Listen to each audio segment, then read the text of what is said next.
Good afternoon. We'd like to call to order the March 9th meeting of our school board. We begin with a workshop at 4:15, and we'd like to start with the Pledge of Allegiance. Oh, no, sorry. The roll call, wrong meeting, roll call. Mr. It's my patriotism. Mrs. Catulli. Here. Mrs. Davidson. Here. Mrs. Hill. Here. And Mr. Forehand. Here. Okay, next, we would like to move for an adoption of the agenda. Do I hear a motion? So moved. Second. All in favor say aye. Aye. Opposed say no. Motion carries 5-0. We'd now like to open up the meeting to any staff or community participation.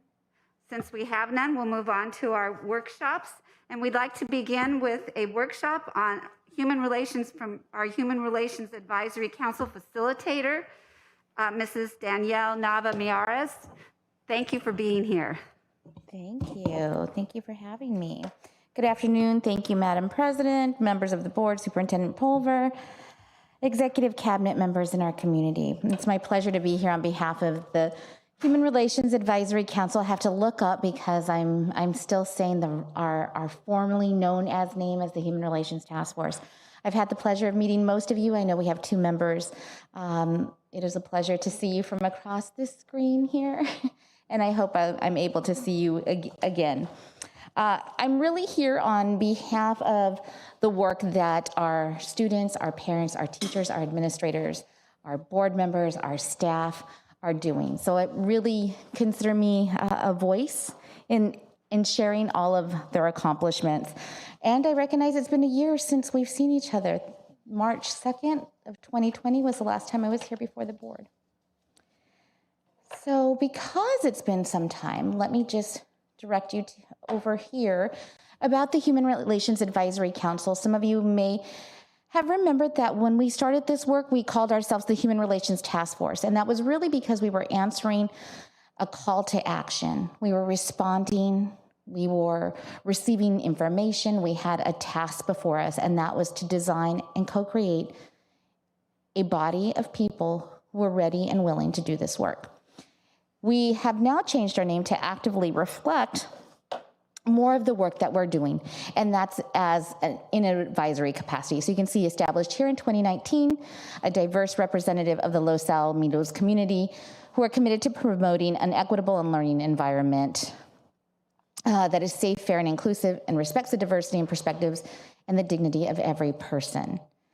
So what you are seeing before you, I won't take your time to read all of this to you, but what you are seeing before you is the co-creation from our 35 original task force members. While our name has changed, our purpose and goals have not. Our purpose is to support this district in its ongoing efforts and commitment to creating schools in which all students, families, and community members feel safe and included. And our goal is to actively engage and support the district's human relations efforts, its diversity, equity, and inclusion efforts, and to be ambassadors of positive human relations and inclusion in our community. We focus on strategies and practices to support and maintain positive human relations climate. We also look at issues of culture throughout the district's 9 schools. And again, I want to just make sure that I am mindful that there were 35 people who contributed to the creation of this Human Relations Advisory Council. Our meetings used to be every month. We were taxed with lots of work to do.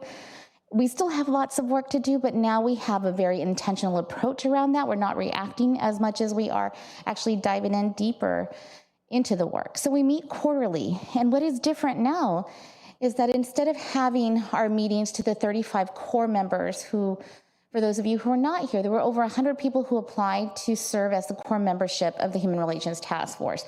We chose 35 because that was an easy number to be able to create and actually do the work and then invite others to be part of it via our subcommittees.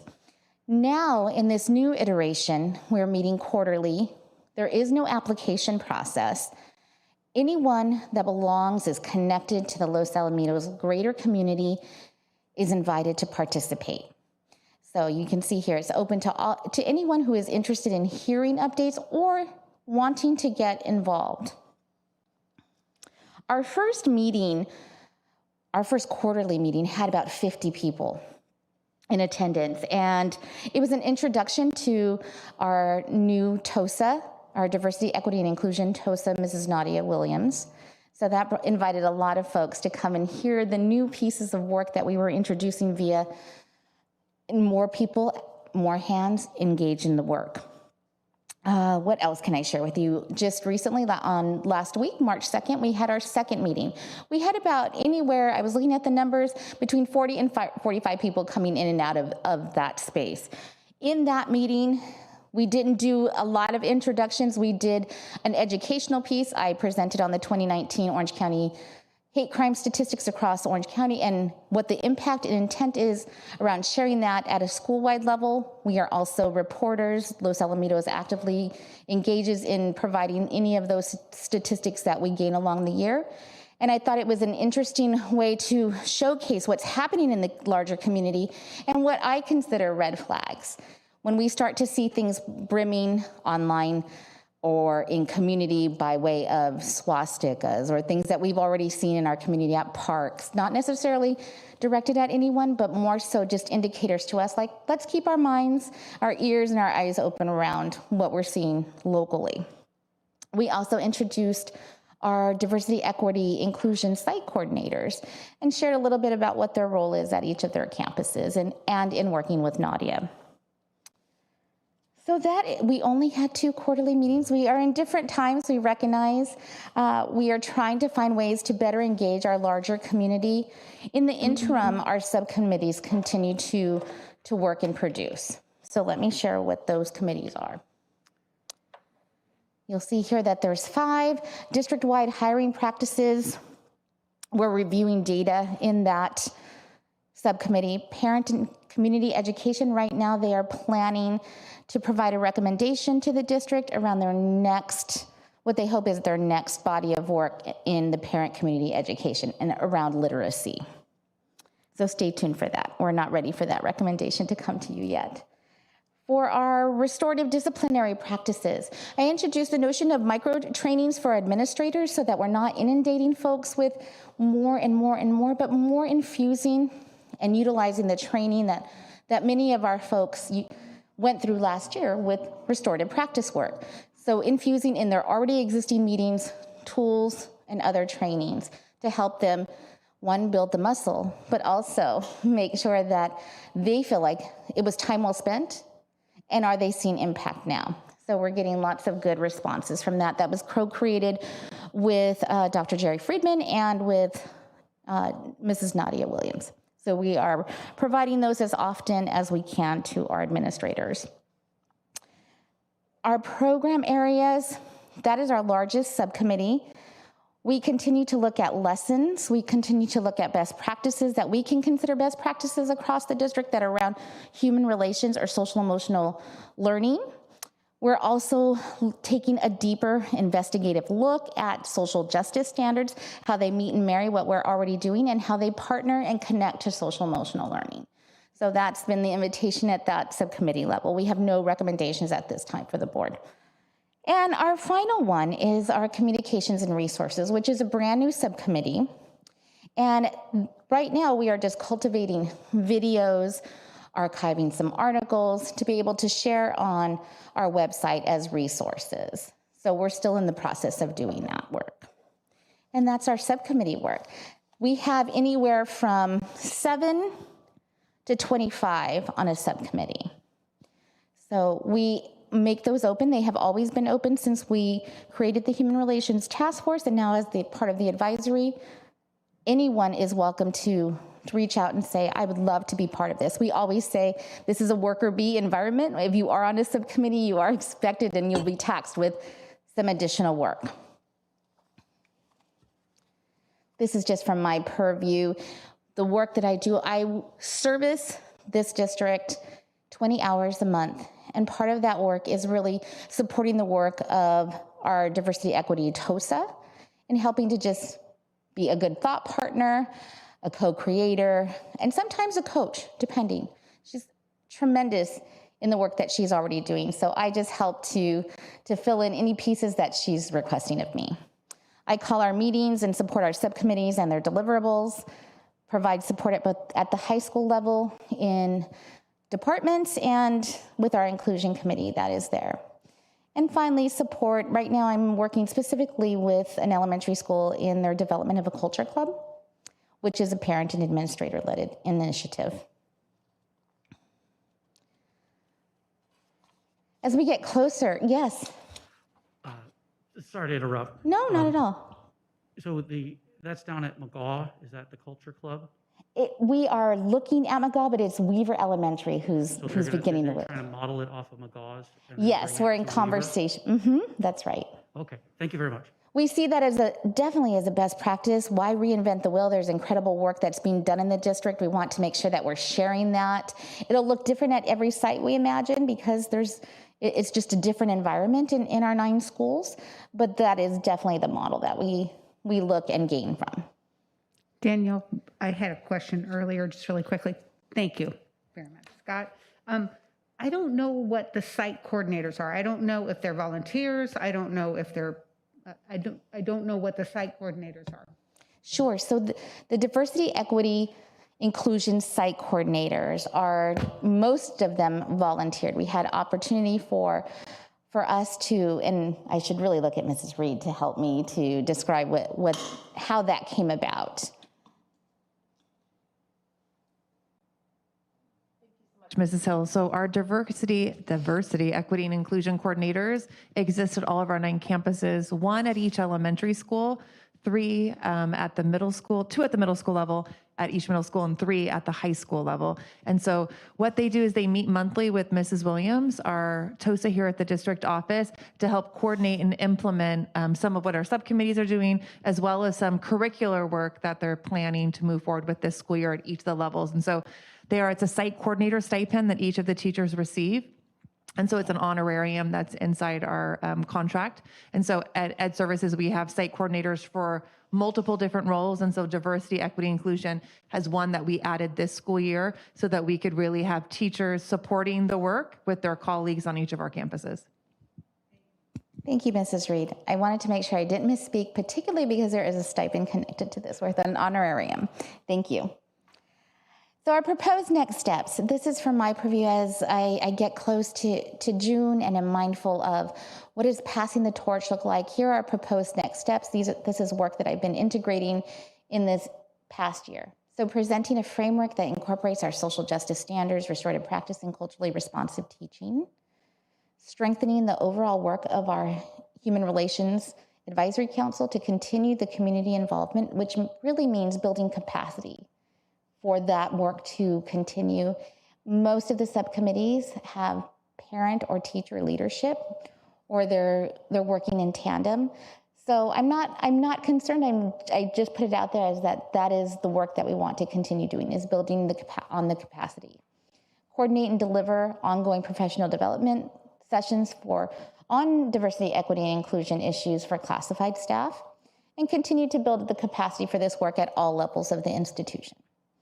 So those are really broad, but those are things that I'm already working with the appropriate folks within our district and also within the 9 schools to support and continue this work.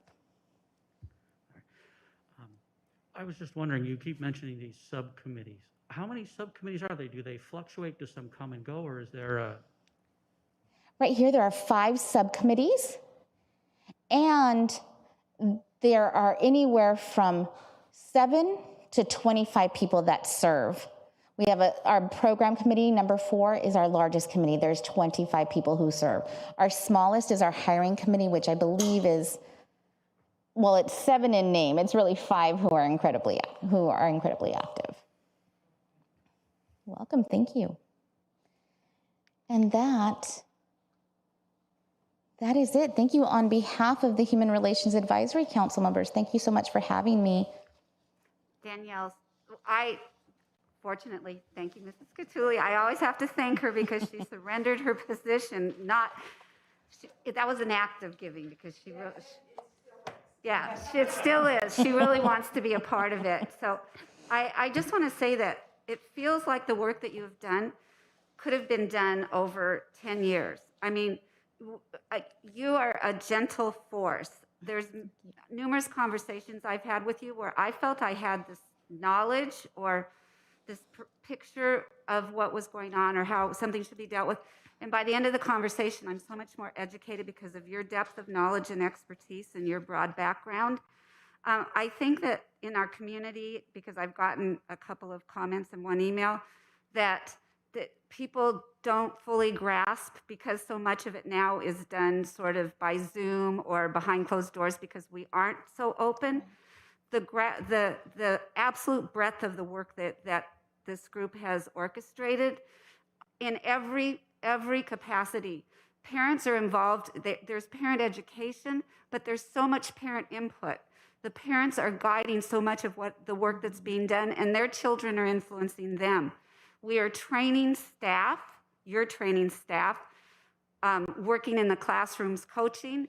Mrs. Reed has done a phenomenal job of supporting the gathering of curriculum, allowing teachers to work together, encouraging that kind of work. We've got the ethnic studies program class going. It's the depth of an expanse. I wrote down because it's just absolutely phenomenal. The fact that we have a TOSA that's working so effectively, that we have representatives on every campus that are there as resources, because it is so easy as a teacher, I know, to be provided information, but then to walk away and not have anyone to talk with. But thank you for the representatives on every campus, because we always have someone to bounce ideas off of, get input, be coached, be supported. The work goes so broadly and so deeply that it is changing the climate of our community. And I know that because I've talked to my former students, the ones who graduated last year, and my own niece who's a senior this year, and they said, thank you all, things are different. They're changing, there's a lot more to be done, but the work is bearing results. So thank you so much. Thank you, Mrs. Davidson. Anybody else have a Quite comment? a pleasure. Oh, yeah, sorry. Thank you so much. Thank you. Thank you for having me. Thank you so much. I'm going to wipe this down, Tina. Just.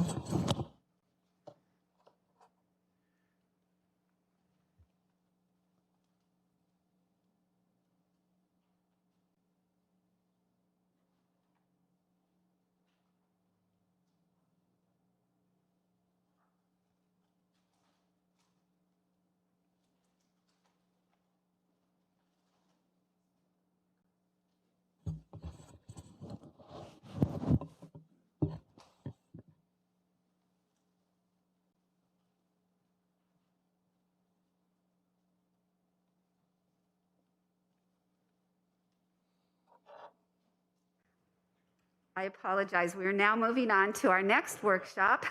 I was still on human relations. We are now moving on to another very important facet of what the district's doing, our solar program. So Mr. Nolan, thank you for being here and for presenting. Thank you, Madam President, honorable members of the board. I am pleased to bring you another update on our solar program as we move forward.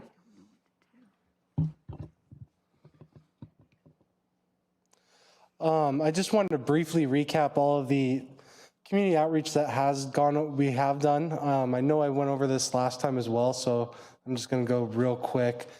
We've reached out to our communities in several ways, from door to door to community outreach meetings and several other board workshops.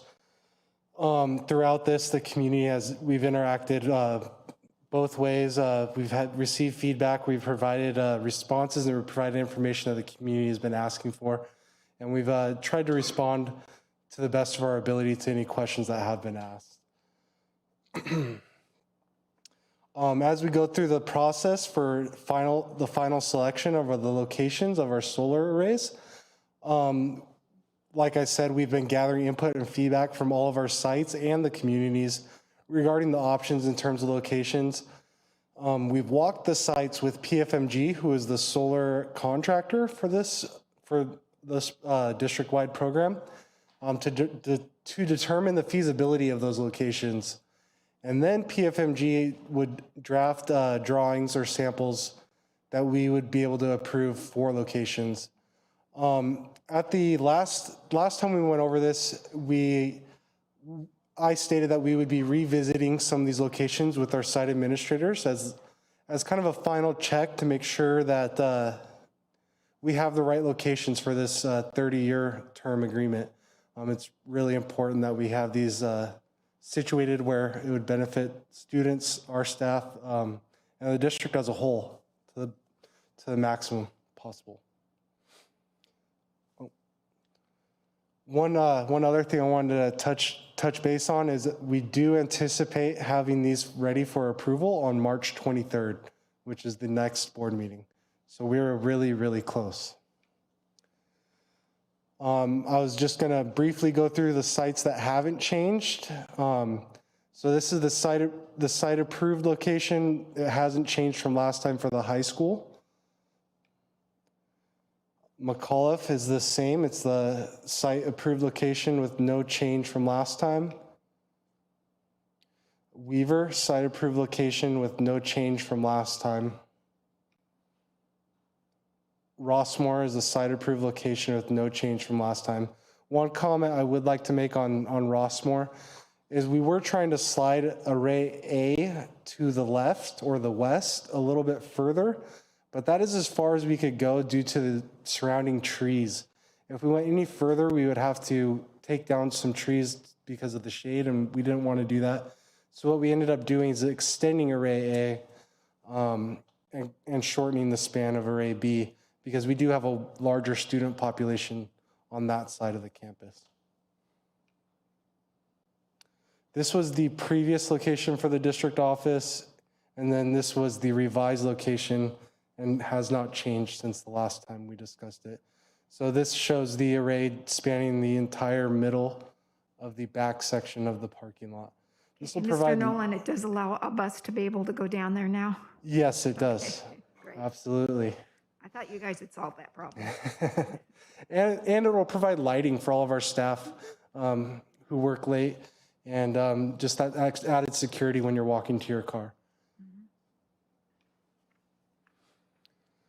Los Alamitos Elementary School has had several different renditions, and I feel like we landed in a really fortunate spot at the end of the day with this site.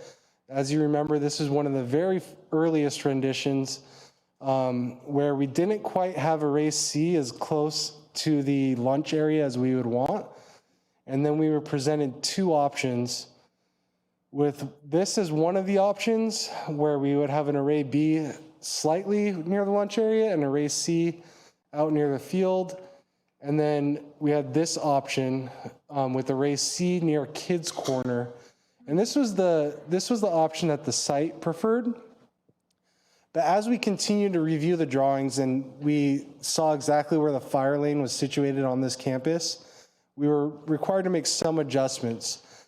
And in these adjustments on this slide, you could see array B that is near kids corner is slightly decreased.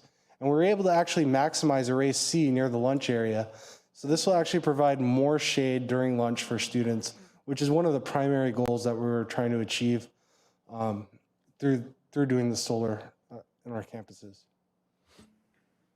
Hey, CJ, I forgot you had already told us, but what's the setback? It has to be set back from the building. How many, do you know offhand? It has to be 30 feet off the building. And a lot of our buildings have overhangs, so all of these locations that have been verified for the 30 feet. And also the shade structures that already may be present, like over benches. Absolutely.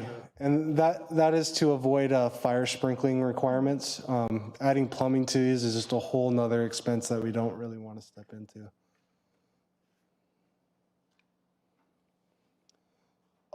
At Lee Elementary School, we previously had a single row of the array.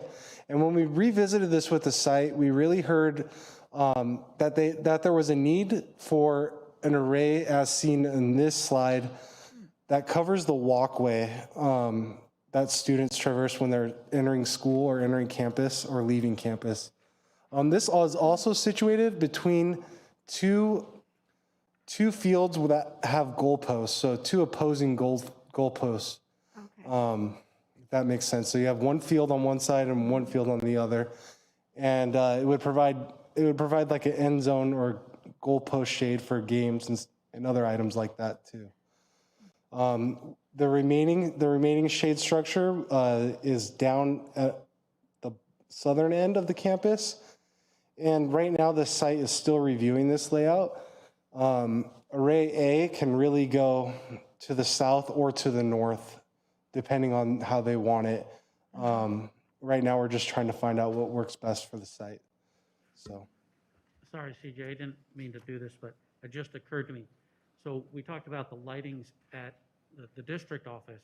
Would we just put lights on? Only for ones- parking.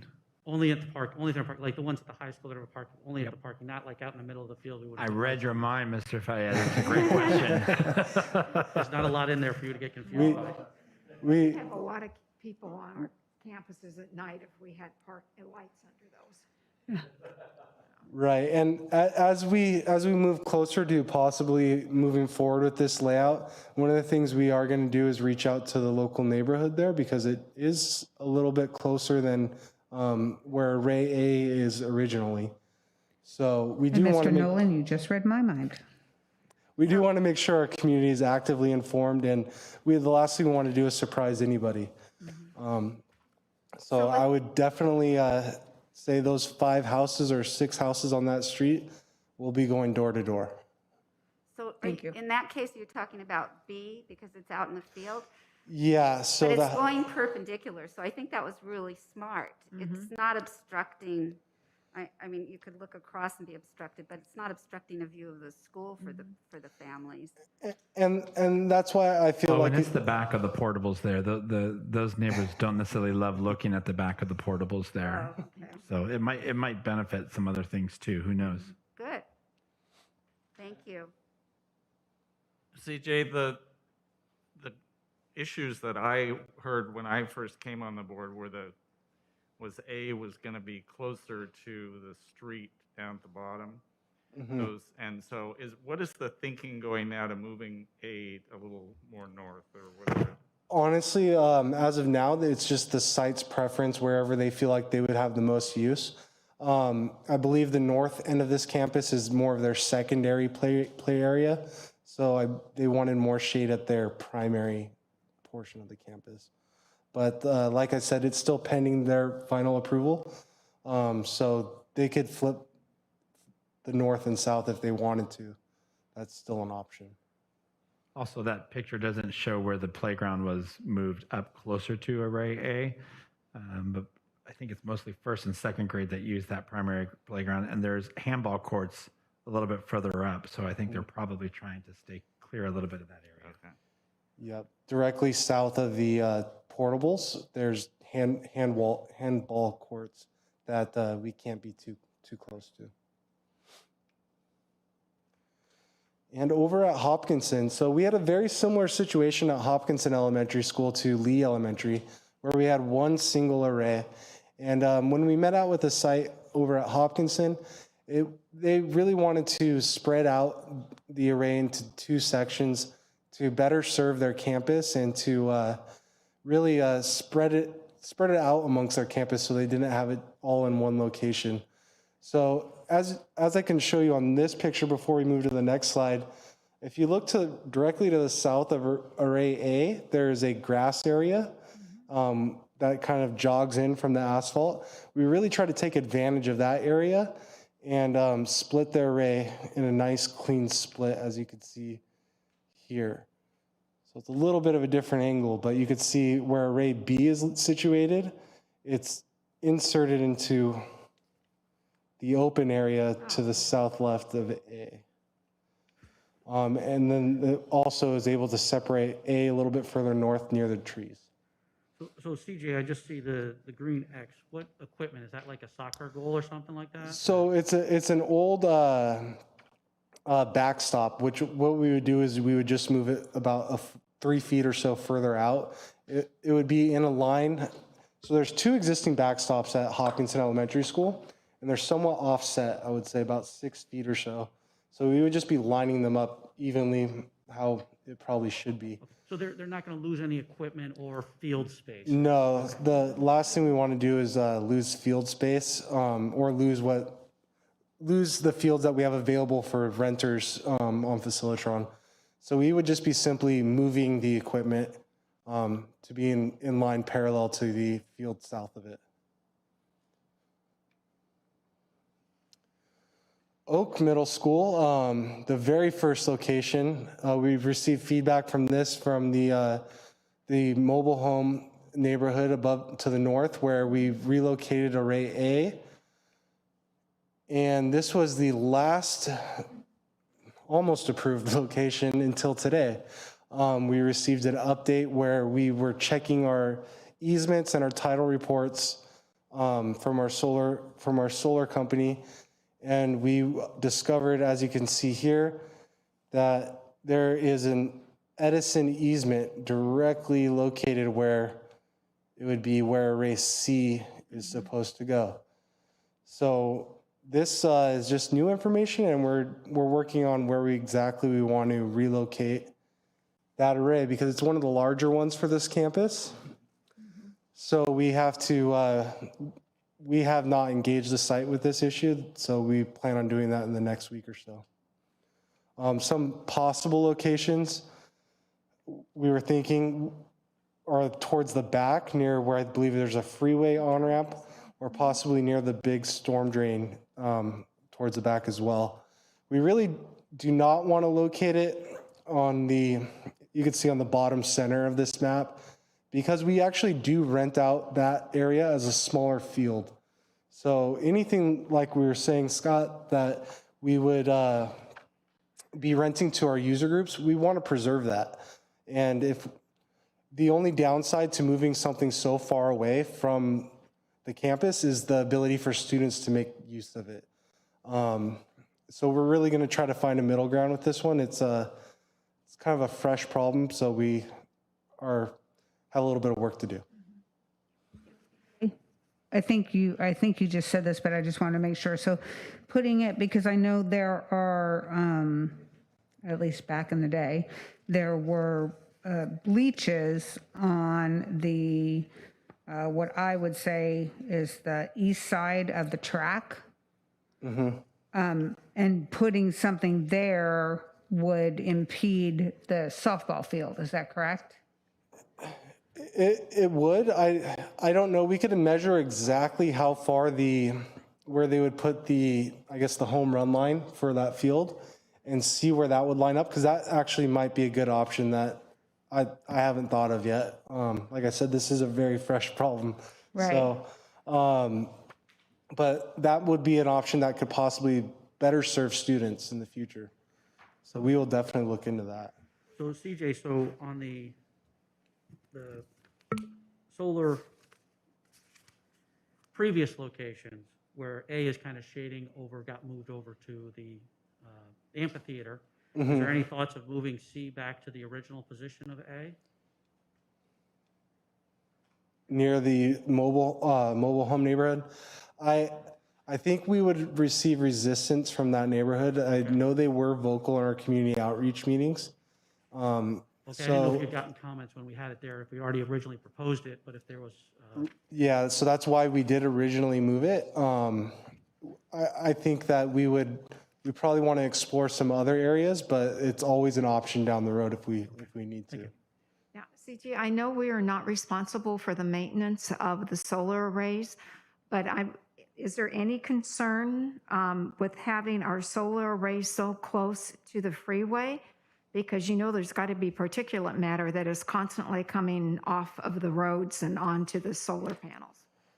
I haven't talked to our solar contractor specifically about that issue, Okay. but I haven't heard of that. Okay. And what they're required to meet a certain percentage of our energy for the campus.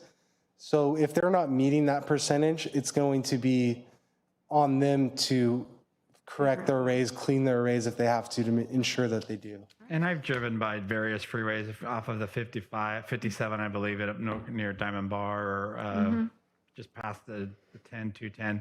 There's solar arrays right next to the freeway, and I think it's one of a high school or something along their line. Okay. So I think it would be similar in nature. Thank you.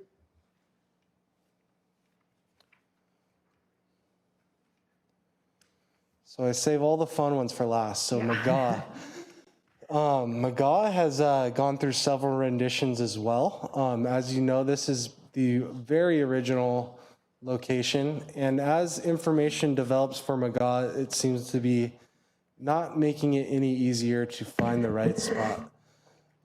As we've gone, we've slowly started shifting towards the more southern end of the campus, where you can see arrays B and C are located near that southern end, with array A central in the campus, which we thought would provide a lot of good shade for assemblies and students. Unfortunately, as we've come to realize, we have several limiting factors at McGaw, where we have a Southern California Edison easement at the very north, which requires us to have a 20-foot offset so it really limits us from doing an array on that north side completely. Following that, we wanted to look at the northeast parking lot on the upper left. And there's city-owned landscaping, or basically there's 3 palm trees that would be in the way of us potentially doing an array. We haven't contacted the city about maybe working anything out on this, because it's a pretty new idea, but we will be in contact with the city of Seal Beach just to see if they're open to an option of us having an array up I'm there. sorry, what are those? Are those trees or what? They're palm trees, yeah. There's about 3 of them. The 3 circles, there's about 3 palm trees right there that would just, they would create shade over the array and pretty much render it useless. As you can see in red, I'm sorry if I didn't mention this earlier, that's the fire lane for this campus. We can't have any structure that sits or impedes in the fire lane.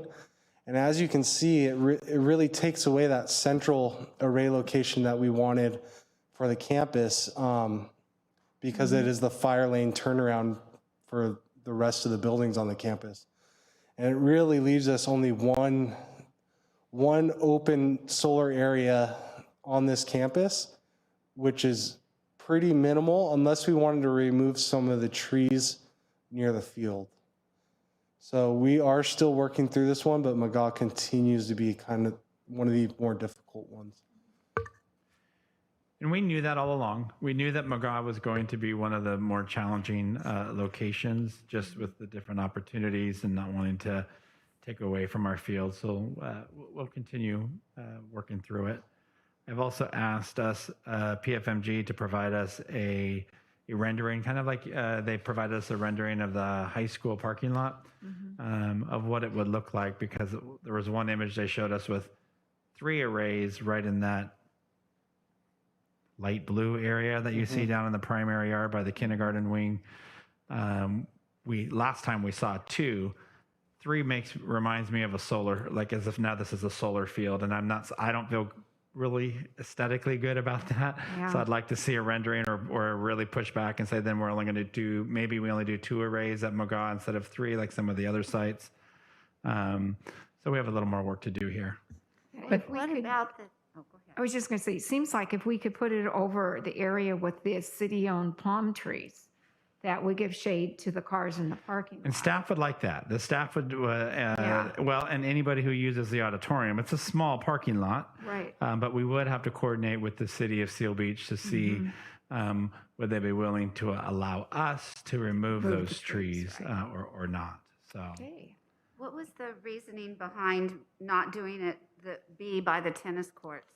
So It's too close to the easement. with the future removal or the planned removal of the pool, we wanted to maintain flexibility to really take advantage of that area in the future.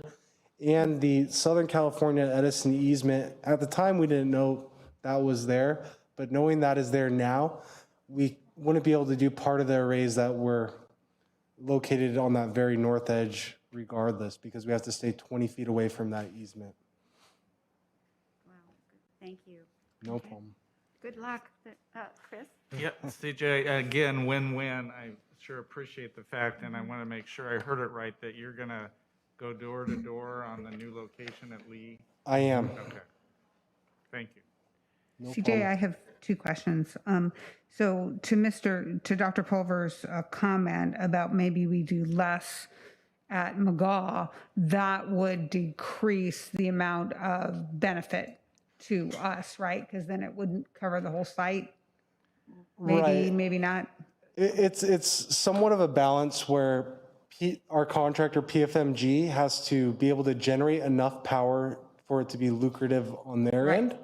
end. So they need a certain surface area of array in place, and then we would also need so much of it to be. We both have a threshold that we have to hit, and there's a sweet spot right in the middle. Okay. But there was at one time, they said if we didn't do McGaw, we actually could potentially have slightly lower rates overall because of the challenge that McGaw has. Now, I also don't think it would be great for us as a district to have 8 of our schools with solar and Right. one not. So I do think this is something I know we talked during a walkthrough, I think, with a couple of you. So I think it is important for us to explore the options that we have at McGaw. Great.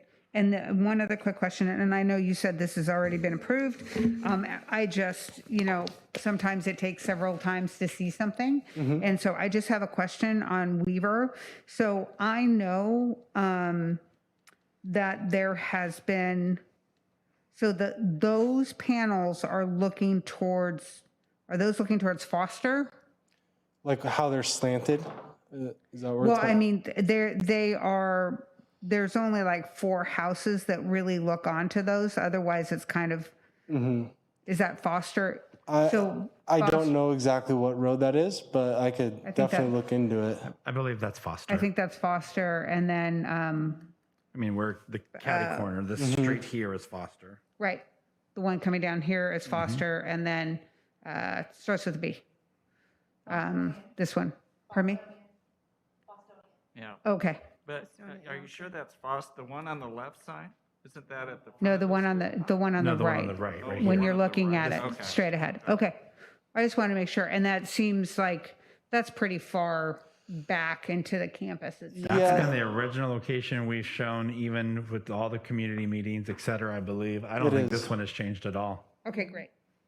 And remember, part of our process is we did notice every household that was adjacent to schools about the meetings, et cetera. Thank you very much. We did door-to-door, little door hangers notifying them of the meetings. So my question, Mr. Nolan, is really, PFMG has been wonderful to work with throughout this process. I just think there's one piece that I struggle with is why are we just learning about the easements now? And that they're wanting us to bring approval to all of you next board meeting. I'm not sure that's possible. We could possibly do it for 6 sites. It just seems a little backwards to me. So help me understand the process and how realistic is it that we'd really even be able to have answers? Could we get back to the sites for these few sites that are in question? So I also had the same concern. And when we learned of the easement over at McGaw, I had a conversation with PFMG, and I asked them to double check and review all of these site maps for easements, and that's how we kind of came across Oak today. And I've confirmed with PFMG that that is the last and the only remaining easement from the title reports. I believe they just got the title reports a couple weeks ago, so we may have been already through the renditions of revising some of these as they were receiving the information, and it may not have synced over on their end.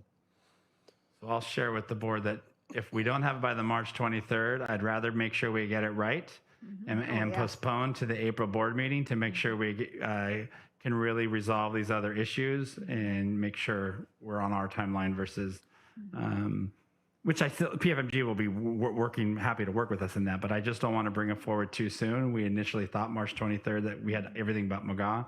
There's a new wrinkle, which we'll get through. We've been through a lot of other wrinkles, and we'll solve this, not a problem. But I don't want to rush the process too. Right. And we would still fall in, because I know part of what made this attractive is that the tax benefit to them that we get to benefit from. We don't benefit from the taxes, but we benefit from them The benefiting. tax from credit, right? Because we don't own them, they do. Right, but that's still within Yeah, because if we recall, the tax credit was really using last year. So it was when we entered into the Oh, okay. contract with them because there's a higher tax credit last year than this year, unless they extended Oh, that okay. tax credit. They may have, I don't know. But So that was then, initially.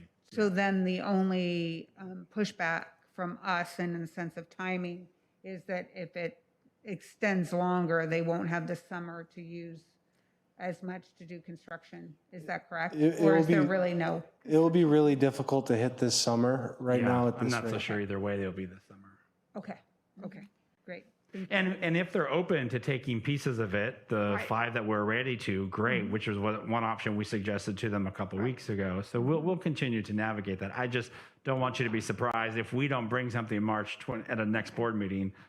It's because we want to make sure we've come so close, and I think we've had a really smooth process along the way that we just continue to iron it out. And I think the process has been successful, and I would hate to lose that at the near end. So. Thank you. Are there any further comments? Thank you so much, CJ. That was really informative, and thanks for all the problem solving. No problem. It Thank you. appears we have some guests in the audience, and we already did the public forum time. Is it possible for them to speak if they want to, or tonight, or do we have to? Were you, excuse me, in the back, were you wanting to speak? Yeah, Any of you? Any of you. Were you wishing to Oh, okay. Okay, we just didn't want, if you didn't know that public forum was at the beginning, we didn't want you to miss an opportunity to speak. Thank you. Okay. Anything further? Okay. Then we will we'll adjourn this part of the meeting and go into closed session and return at 6:30 for the board meeting. Thank you. Thanks, CJ. That was wonderful.